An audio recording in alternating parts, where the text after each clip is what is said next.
Hello folks and welcome back to the FPL Tips YouTube channel for yet another video. After a long break, the third international break of the year, and we are not going to have another international break until March. So it's time to plan rigorously for the next 6 to 8 weeks, because there are going to be game week after game week after game week coming our way. And starting that will be game week 13, and I'm here to answer some of the burning questions which we got around game week 13. And yeah, hopefully we will be able to do more such Q&A soon in the coming game weeks, because of the crunch fixtures congestion, and so that we can all plan together and plan the best way possible. So yeah, coming to the questions this game week, the first one is what to do with Bowen and Mitoma. Like, this has been quite a nightmare of a international break, because a lot of players are flagged, a lot of players are very doubtful. Some players are out coming to the start of this week, and people are wondering what to do with them. The first player who's quite popular, who has been really good this season, is Jared Bowen, and he has been West Ham's talisman. He's been involved in almost everything good about West Ham, and everything has gone through him. But now, during the international break, there were rumors that he he uh, he he had a training injury, and then pulled out of the second game, where England were traveling to North Macedonia. So now he came back home, and they've been assessing him since. And there have been like a mix of rumors, and some of them ruling him out of at least the next game week. And some of them also saying that there are rumors which are saying that he has fluids in his knee, and that could mean that there needs to be a scan. He's gone to a specialist, and there are speculations that he could be out for longer. And the problem with that is that the next few game weeks, you can look at the fixtures. It's coming. This week is game week 13, and then next week is game week 14. Game week 15 is the midweek, and then game week 16. So if he misses 2 weeks, that is 4 game weeks. So that's not a very ideal situation for us to be in. But there were also news yesterday, which was from the assistant manager of West Ham, Kevin Nolan, who said that he looks in good shape, which says that which makes us a little more optimistic that he's not out for too long. But coming this week, I think he's probably going to be out, because there is going to be uh, game week 13. Yeah, so he hasn't trained today. That's the latest news which we've got. And I think in about an hour or so, there's going to be a press conference from David Moyes himself, and we can get more clarity in this. And I'm definitely sure that we would probably get some clarity, because he'll be asked about Jared Bowen. So that's where it is. And with Kaoru Mitoma, he didn't play. He didn't go to the international break. The second international break running, he actually didn't go and feature for Japan. He's been behind, and there have been again rumors which were spreading around, saying that he could be out for a couple of weeks to almost a month. But surprise, surprise, he's back in training yesterday, and a lot of managers did remove him before that, and, assuming that he's probably going to be out. But he's back in training. But the appeal to Mitoma still is that he's more leaning towards a sell than not. Maybe not for this game week, but for the coming game weeks, where he has difficult fixtures. He has Chelsea away, Brentford home, Burnley at home is a good fixture. Then Arsenal, and then Crystal Palace, and then Spurs. It's not direct. It's not straightforward. And this is a fixture congestion period where we see De Zerbi rotate. So Brighton attackers are not really an option at this period, because the fixtures are not that good, and also the rotation risk is there. So that means that sooner rather than later, you should probably be moving away from Mitoma. Whether it's this week, that's a question that needs to be answered. For coming to this week, I probably think wait for the press conference, and then you know, yeah, I'm expecting some optimistic news around Mitoma, and some not so very optimistic news around Bowen. Bowen probably misses a couple of games, and even if he misses a couple of games, it's probably crucial, because there are a couple of midfielders who we will be talking about later, who are in line uh, to be good options, good alternative options. So if Bowen is out, I'd remove him. If Mitoma is out, also again I'll remove him. And if even if Mr. Mitoma is not out, I would look to remove him at some point. But again, it comes to how your team is. If you can field a level by just benching Bowen or Mitoma, I think you can do that as well. And then assess it a little more after you get, especially with Bowen, because Bowen has good fixtures and he's still a very good option in this period, because there's during fixture congestion he's someone you know for sure who's going to play 90 minutes after 90 minutes, and that's a great factor to consider. So yeah, I'd wait for the pressers, and if Bowen is injured and out for at least a couple of weeks, you get some information. Bowen is out, and Mitoma probably still be leaning towards selling him even if he's fit. If not this week, in the coming weeks. And then coming to the replacements, and two of the most popular replacements that are there in the game right now in the midfield section are Brian Mbumo and Cole Palmer.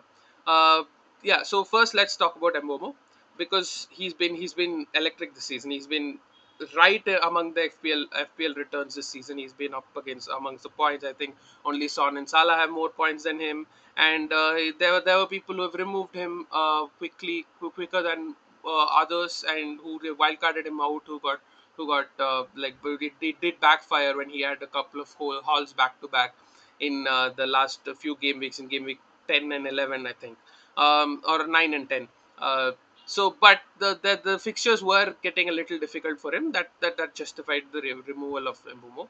But from game week 14 onwards, he has great fixtures. He has Luton, Brighton, Sheffield United, and Aston Villa in 4 game weeks. Then he has a blank game week. After that, he has Wolves and Crystal Palace away, and that could game week 20 could also be a double before he goes away to the African Cup of Nations. We'll come to the African Cup of Nations and Asia Cup later.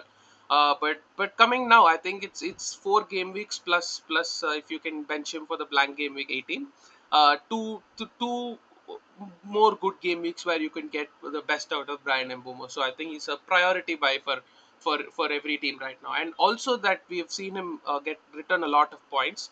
The stats suggest that he should have written even more. You see his non-pen XGI is around 9, and he's got only 6 non-penalty returns. And he's had 3 to 4 penalties.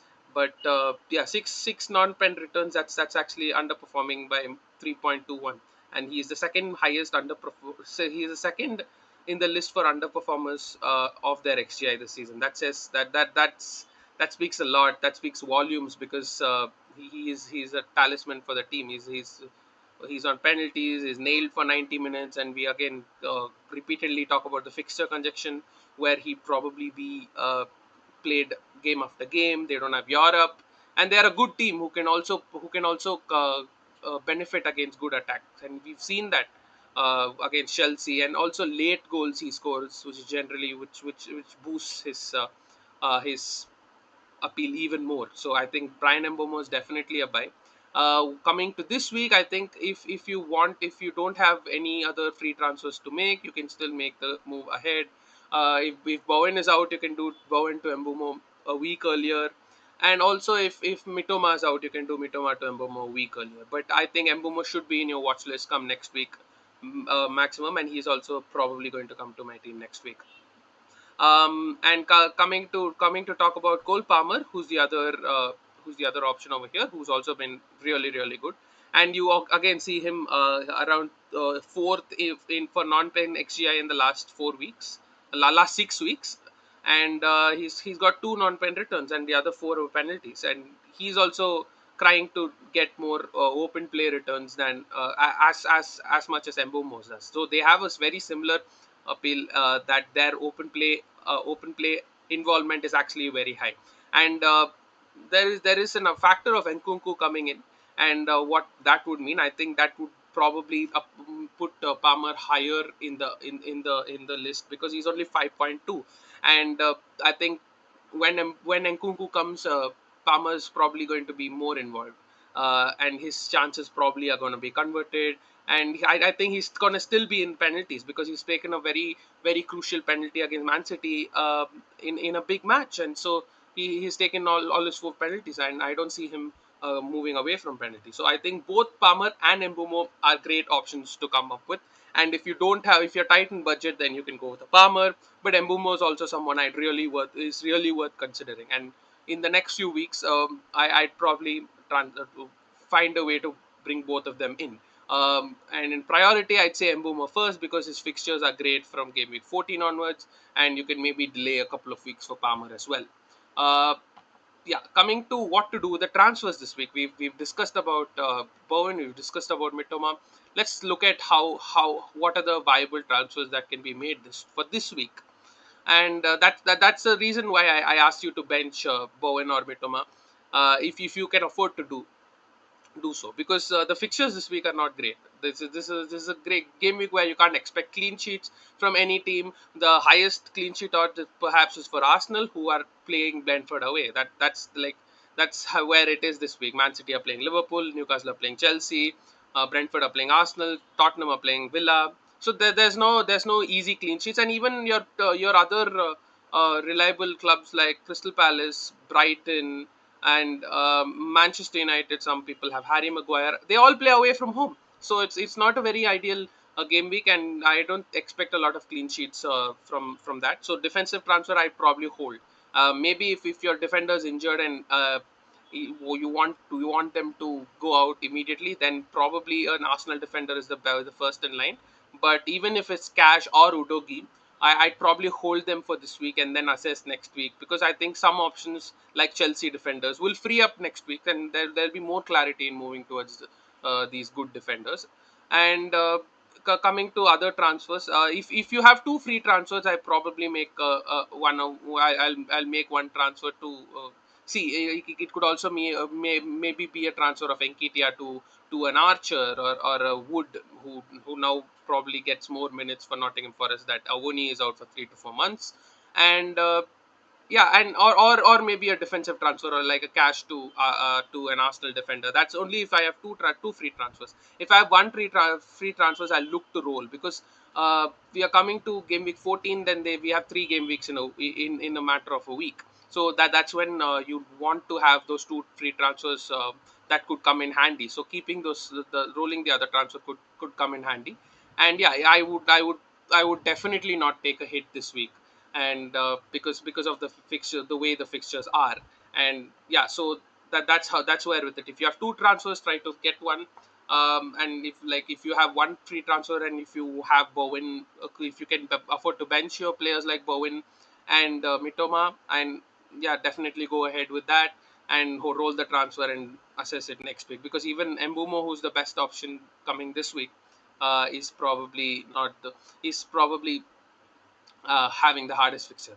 That being said, I think the best transfer option this for this week alone, and also could be for the could be for a longer term, is Dominic Solanke. I just wanted to mention him, and he has a great run of fixtures coming in, and he comes at a very nice price bracket.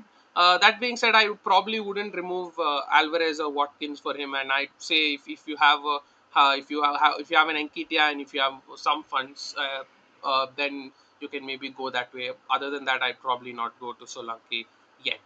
But although I think he's a very good option. Just a little bit in detail with Matty Cash, and again, as I said in the previous section, I'd probably hold my move for this week.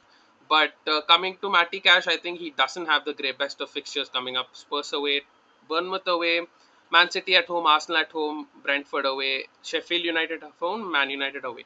So these are fixtures where you don't see clean sheets very often, and Villa are not keeping clean sheets. They are looking to concede a goal every match, even though they score 3 or 4 when they are at home.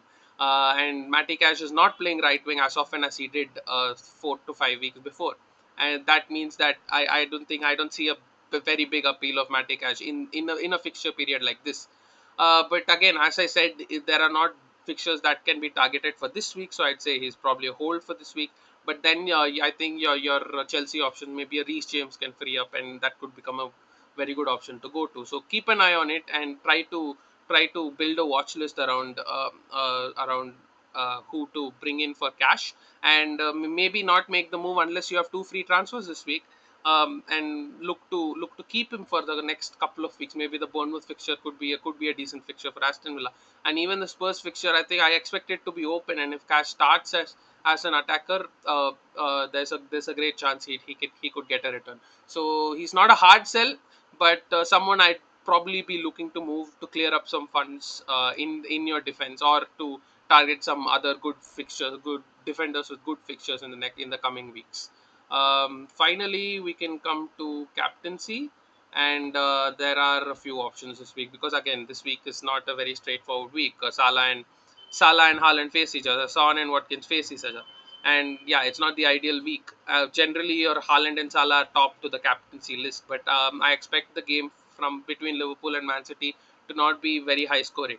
Yeah, there could be a couple of goals here and there, but especially after the 4-4 against Chelsea, I expect Guardiola to get in get into a more pragmatic approach. And yeah, there is some fitness concerns from with Erling Haaland, but he also did train yesterday, and he looks set to probably start this game. And it's an early fixture also, so it's not the best weeks you'd probably want to. I think still the safe pick is to just put the captaincy on Erling Haaland, but I don't hate not like I don't hate the fact that you can captain others this week, and especially when you have Son and Watkins facing each other in a game which you probably think would be high scoring, because both teams would want to go for it and they will play with a very high line which suits both the strikers, both Son and Watkins, and both of them are definitely good options. And there could be a couple of goals for both teams in that game. And yeah, I think Son is probably, that's why my best option this week, because of the potential caginess of the City and Liverpool